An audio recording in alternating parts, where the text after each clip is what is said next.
दोस्तों, आज बात करते हैं शेख हसीना की, जो कि बांग्लादेश की एक अत्यंत महत्वपूर्ण और प्रभावशाली राजनीतिक शख्सियत रही हैं। वो बांग्लादेश की सबसे लंबे समय तक सेवा करने वाली प्रधानमंत्री हैं, जिनके बारे में मैं आपको कुछ महत्वपूर्ण जानकारियां देना चाहती हूँ। दोस्तों, इनके प्रारंभिक जीवन और शिक्षा की बात करें तो इनका जन्म 28 सितंबर 1947 को तत्कालीन पूर्वी बंगाल, जो कि अब बांग्लादेश में है, के तुंगीपाड़ा में हुआ था। इनके पिता शेख मुजीबुर रहमान, जिन्हें बांग्लादेश का राष्ट्रपिता कहा जाता है। माता का नाम है शेख फजिल तुन्नेसा मुजीब। शिक्षा की बात करें तो उन्होंने ईडन कॉलेज से स्नातक की डिग्री प्राप्त की। ढाका विश्वविद्यालय से बांग्ला साहित्य में स्नातकोत्तर की उपाधि प्राप्त की। छात्र राजनीति में सक्रिय रही और ईडन कॉलेज छात्र संघ की उपाध्यक्ष चुनी गई। ये बात है 1966 और 67 के दौरान की।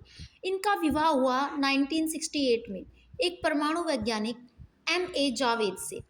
निजी त्रासदी और निर्वासन की बात करी जाए तो इनके परिवार के लगभग सभी लोगों की निर्मम हत्या कर दी गई थी अगस्त 1975 को, जो कि एक सैन्य तख्तापलट की कंडीशन थी उस टाइम पर बांग्लादेश में, जिस टाइम पर ये घटना इनके साथ घटित हुई। इनकी माता, इनके पिता, इनके 3 भाई और परिवार के कई और सदस्यों की निर्मम हत्या कर दी गई। इस दौरान शेख हसीना और उनकी छोटी बहन शेख रेहाना ही जीवित बची, क्योंकि वे उस समय विदेश में रह रही थी और वहाँ पर पढ़ाई कर रही थी।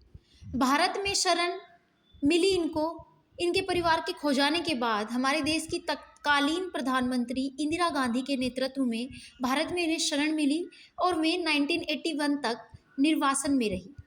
राजनीतिक कैरियर और प्रधानमंत्री के पद तक पहुंचने की बात करें तो 1981 में निर्वासन में रहने के दौरान ही उन्हें उनकी पार्टी आवामी लीग, जो कि इनकी पार्टी का नाम है, का अध्यक्ष चुना गया और उसी वर्ष वह बांग्लादेश लौट गई। कुल मिलाकर 20 वर्षों से अधिक समय तक वे प्रधानमंत्री रही। उनका पहला कार्यकाल जून 1996 से जुलाई 2001 तक रहा। उनके बाद के लगातार कार्यकाल 2009 से 2024 तक हैं, जिससे वह दुनिया की सबसे लंबे समय तक सेवा करने वाली महिला सरकार प्रमुखों में से एक बनी।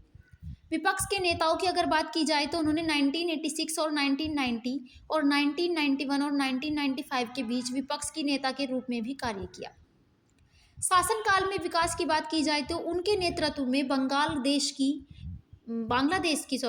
अर्थव्यवस्था मजबूत हुई। उन्होंने शिक्षा और महिला के सशक्तिकरण को बढ़ावा दिया।